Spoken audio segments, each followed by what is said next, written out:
नमस्कार दोस्तों। बड़े दिनों से मैं सोच रहा था कि मुझे कुछ अलग बोलना चाहिए, क्योंकि साइंस के बारे में तो बहुत सारे सेशंस पे बात किया। साइंस के बारे में तो बहुत सारे सेशंस पे बात किया, लेकिन मैं कई दिनों से सोच रहा था कि मुझे एक एक दिल से आवाज़ आ रहा था कि मुझे साइंस से जो ऊपर की चीज़ें हैं, जो जो जो साइंस के भी ऊपर की चीज़ है, मैं बोल सकता हूँ कि साइंस जिसका केवल एक अंश है, मैं बोल सकता हूँ कि जिसका केवल एक चैप्टर है, तो उस पूरी किताब क्या है, उस किताब के बारे में मैं बात करना चाह रहा था। कई दिनों से ये सोच रहा था, फिर धीरे धीरे धीरे कुछ प्लान करके फाइनली आज इस मौका मिला है कि अब ज़्यादा नहीं, लेकिन अपने थोड़े बहुत जो विचार है, जो साइंस के से ऊपर की चीज़ें हैं, कि हमारे जो इंडियन वेदास हैं, वो कैसे हमारे जो जो साइंस है उसके ऊपर की बातें कैसे करते हैं। हमारी साइंस तो शायद बहुत कम 200-300 साल में इतना ये हो डेवलप हुआ, लेकिन जो हमारे जो इंडियन वेदास हैं वो हज़ारों साल से हमारे हमारे साइंस के ऊपर की बात बताते हैं। तो आज मैं बहुत थोड़ी ज़्यादा नहीं, थोड़ी बहुत चीज़ें उसके बारे में बताना चाहता हूँ कि हमारे जो इंडियन वेदास हैं वो एक किताब है पूरी, और उस हमारी जो विज्ञान है, उस वो हमारा जो साइंस है, उस किताब का केवल एक छोटा सा चैप्टर है। तो मैं आज उसी के लिए बारे में बात करना चाह रहा हूँ। तो इसके लिए मैं कुछ स्टडीज़ भी किया, और मैं आपको बताना चाहता हूँ कि मैंने स्टडीज़ करने के बाद मैंने देखा कि यार, वास्तव में हमारा साइंस तो अभी जो चीज़ें बोल रहा है, ये हमारे जो वेदास हैं, जो हमारे इंडियन वेद हैं, उन्होंने कई हज़ारों साल पहले उन चीज़ों को बोल बता दिया था हमें। अगर हम उसी ने चीज़ों को स्टडी कर लेते तो आज हम शायद दुनिया में सबसे आगे होते, जहाँ हैं उससे भी आगे जा हमारा साइंस डेवलप होता। तो पहला आपको मैं जो प्रूफ है वो बताना चाहता हूँ कि हमारे जो वेद हैं उसमें बताया गया कि हमारे जो सूर्य है, हमारा जो सूर्य है वो गतिमान है। तो कुछ लोग बोलते हैं कि जो सन है वो तो स्थिर है, पर मैं बोलता हूँ कि सन जो है वो वास्तव में गतिमान है। हमारे वेद में जो बात बोली गई वो एग्जैक्ट सही है। हमारा सूर्य 600 किलोमीटर 240 माइल्स प्रति सेकेंड की स्पीड से मूव और गतिमान है। तो आप बोलेंगे कि ये हाउ इज इट पॉसिबल। तो मैं बोलता हूँ बिल्कुल ये पॉसिबल है कि हमारा सूर्य है वो स्थिर नहीं है, क्योंकि आप सभी को पता है कि हमारा जो स्पेस है उसमें 125 बिलियन गैलेक्सीज है, 125 करोड़ बिलियन गैलेक्सी है, और ये हमारा केवल हमारा यूनिवर्स है। तो 125 करोड़ जो गैलेक्सी है वो पूरा का पूरा मास कहीं स्पेस में पूरा इस तरीके से तैर रहा है, पूरा तैर रहा है। और ये पूरा तैरता हुआ, ये फ्लोट करता हुआ एक जगह से दूसरी जगह जा रहा है, एक जगह से दूसरी जगह जाता जा रहा है, जाता जा रहा है।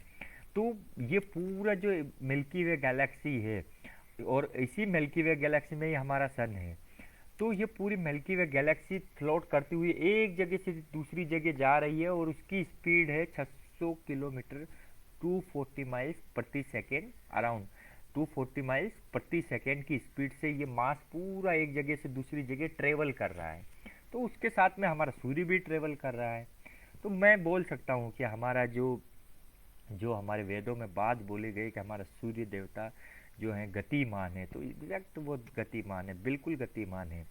अब जो दूसरा जो सबसे बड़ा जो चीज़ हमारे वेदों में बोला गया है उसके बारे में थोड़ा बात करना चाहता हूँ। कि हमारे वेदों में बोला गया है कि हमारे जो पृथ्वी है, जिसको हम लोग मृत्यु लोक बोलते हैं, ऐसे ब्रह्म लोक होता है, और वहाँ का जो एक साल होता है वो हमारी जो धरती है उसके मुकाबले बहुत ही स्लो होता है। वहाँ का एक साल हमारे यहाँ के कई सैकड़ों या हज़ारों सालों के बराबर होता है। तो बिल्कुल हमारी साइंस ने तो टाइम डायलेशन अभी जाना है।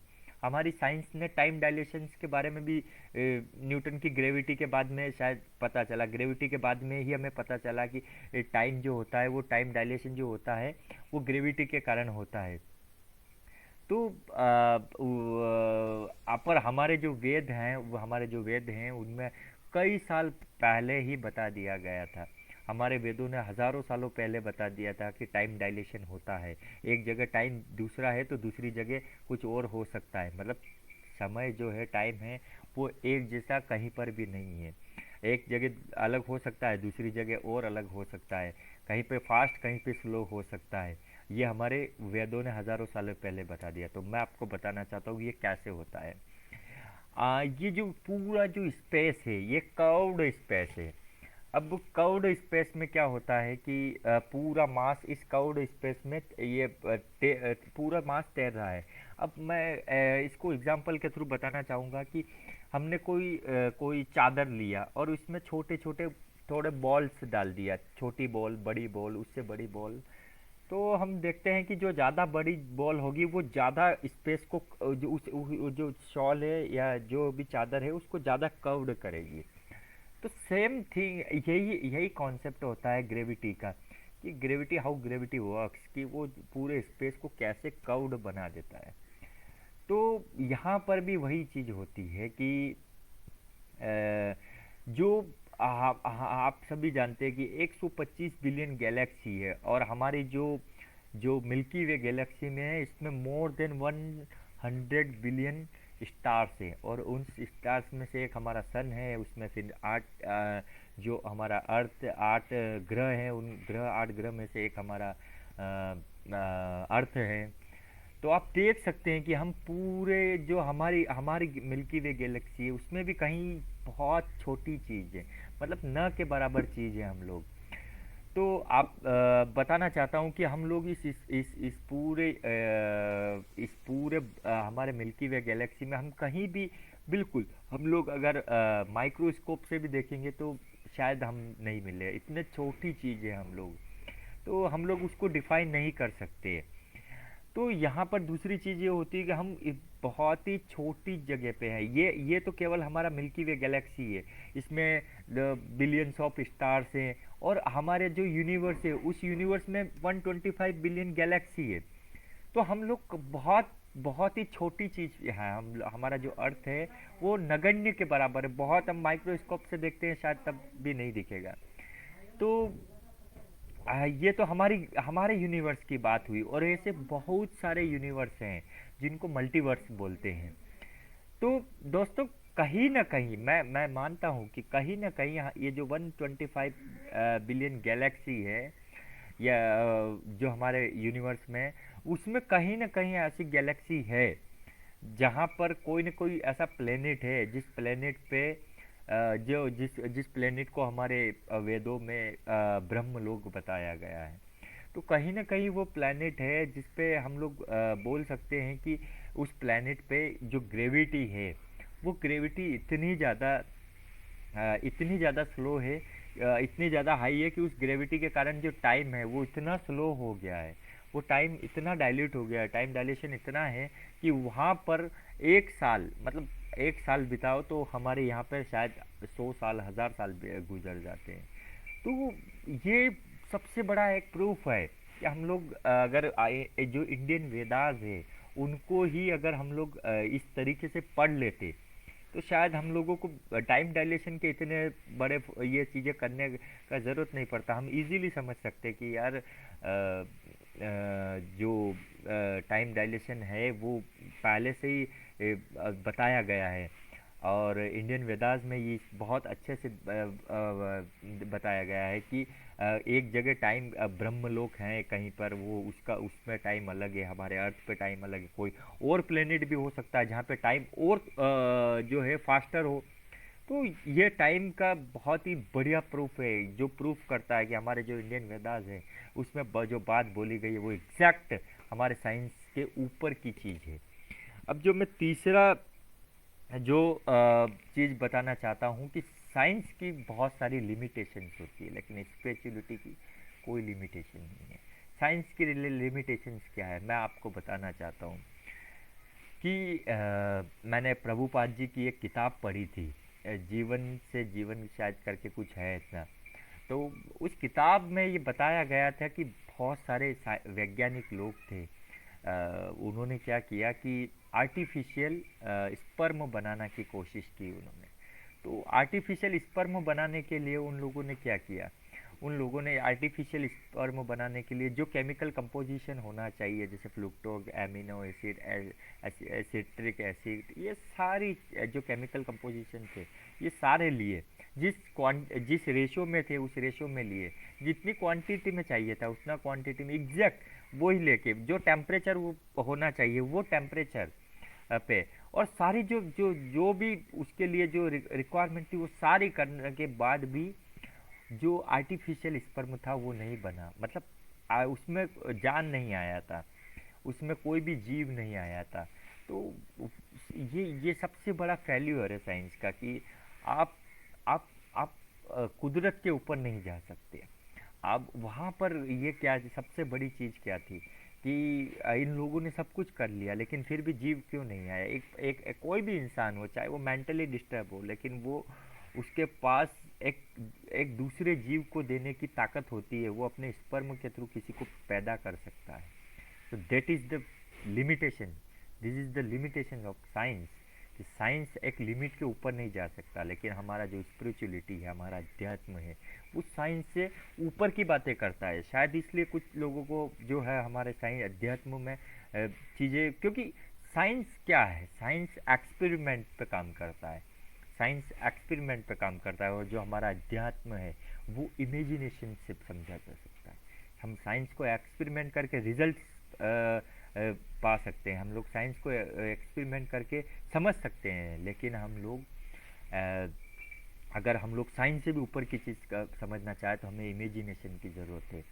हमें जो है एक limit, imagination beyond the limit, अगर हम लोग चले जाएं तो हमें पता चल जाता है कि हम लोग जो है पूरी यूनिवर्स के बारे में कुछ सोच सकते हैं, कुछ अलग सोच सकते हैं, और यह सबसे बड़ी चीज़ होती है। बहुत सारी ऐसी चीज़ें हैं जो हम साइंस में पता नहीं है। शायद हम लोग आने वाले कुछ टाइम में ब्लैक होल के बारे में बात करें, तो ब्लैक होल के बारे में भी हमारे वेदास में बहुत कुछ लिखा हुआ है। तो मैं उन पे अगले लेक्चर में शायद उन पे बात करूं। तो बहुत सारी चीज़ें हैं जिनको बता नहीं सकता मैं आपको। साइंस के एक और एग्जांपल देना चाहता हूँ कि हमारे वेदों में एक श्लोक है, गोपी भाग्यम ध्रुत शुरुआत करके, और उस श्लोक के अगर सारे शब्दों को डिकोड किया जाए तो उससे जो पाई की वैल्यू निकल कर आती है वो 32 डिजिट तक हमको पाई की वैल्यू मिल जाती है। केवल एक श्लोक है जो 32 डिजिट तक पाई की वैल्यू देता है, गोपी भाग्यम करके। तो आप खुद सोच सकते हैं कि हमें हमें हमें क्या ज़रूरत है।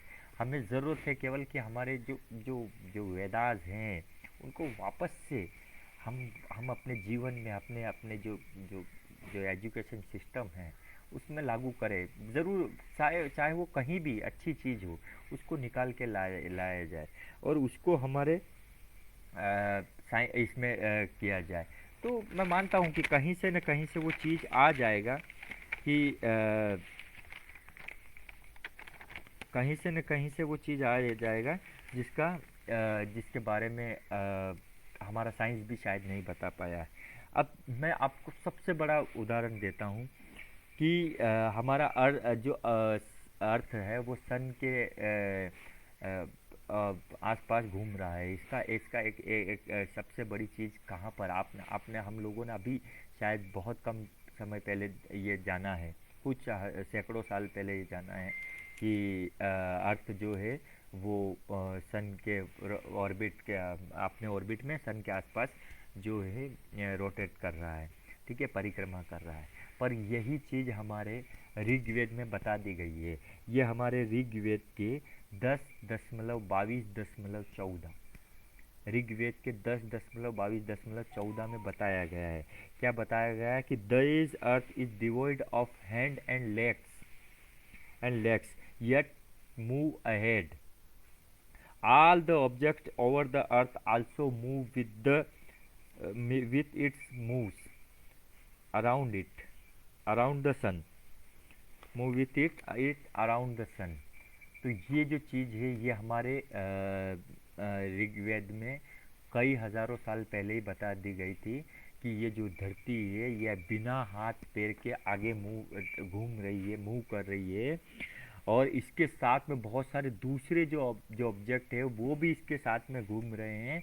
और ये जो धरती है ये सूर्य के आसपास घूम रही है। तो ये हमारे ऋग्वेद के 10.22.14 में बताया गया। इससे बहुत सारे एग्जाम्पल्स है, ऐसे बहुत सारी एग्जाम्पल्स है हम जिनको लोग शायद कुछ अलग ले लेते हैं। जैसे अर्थ बोलते हैं कि अर्थ जो है जो सन है वो एक जगह स्थिर है। तो वहाँ पर क्या होता है कि थ्योरी ऑफ रिलेटिविटी आती है। थ्योरी ऑफ रिलेटिविटी कैसे आती है कि यहाँ पर सन है, यहाँ पर अर्थ है, इन दोनों के बीच में इनके सापेक्ष अर्थ का सूर्य का अर्थ के सापेक्ष कोई भी मूवमेंट नहीं होता है। वो बहुत कम होता है, चाहे कुछ सेंटीमीटर जो होता है वो सन हर साल अर्थ के पास आ रहा है, वो बहुत कम होता है, हम लोग उसको नेग्लिजिबल मानते हैं। तो यहाँ पर क्या है कि ये सन और ये अर्थ दोनों के बीच की जो जो मूवमेंट है वो बहुत ही कम है।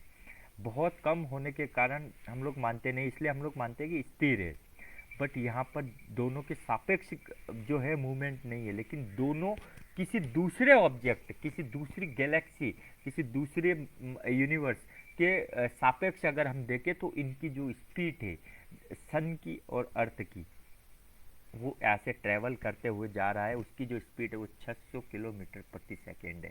कि वो एक दूसरे के सापेक्ष इन दोनों की गति जीरो है, लेकिन एक अगर किसी और दूसरे ऑब्जेक्ट के with respect to other object और हम लोग देखते हैं तो इसकी जो स्पीड है वो 600 किलोमीटर प्रति सेकेंड। ऐसे बहुत सारे हमारे एग्जाम्पल्स हैं, मैं दे सकता हूँ। मैं अभी ये लेक्चर सीरीज शुरू किया है। अभी मैं बहुत सारे एपिसोड या लेक्चर्स इस पर बनाना चाह रहा हूँ कि हमारे जो इंडियन वेदास है उनको रिवोल्यूशन की ज़रूरत है, उनको वापस से पुनर्जीवित करके हम लोगों का जो एजुकेशन सिस्टम है वो शायद उसमें डालने की ज़रूरत है, ताकि हम लोग जो है हमारी आने वाली जो पीढ़ी है शायद उनको भी बता पाएँ कि हमारे पास सबसे बड़े असेट हैं। हमारे जो पूर्वजों द्वारा, हमारे जो जो जो ऋषि मुनि थे उनके द्वारा दिया हुआ सबसे बड़ा असेट, सबसे बड़े जो गिफ्ट हैं वो अभी हमारे पास हमारे वेदों के रूप में उपलब्ध है। तो अब मैं आप सबसे विनती करता हूँ कि आप इस वीडियो को ज़्यादा से ज़्यादा शेयर करें, ज़्यादा से ज़्यादा लाइक करें और मेरे फेसबुक पेज पे बने रहें। और मैं बस यही रिक्वेस्ट है कि मैं शायद अगले कुछ एपिसोड और भी कुछ बेहतरीन तथ्यों के साथ लेकर आऊँगा कि हमारे जो साइंस है वो चीज़ आज बोल रही है वो कैसे हज़ारों साल पहले बोली गई है। Thank you.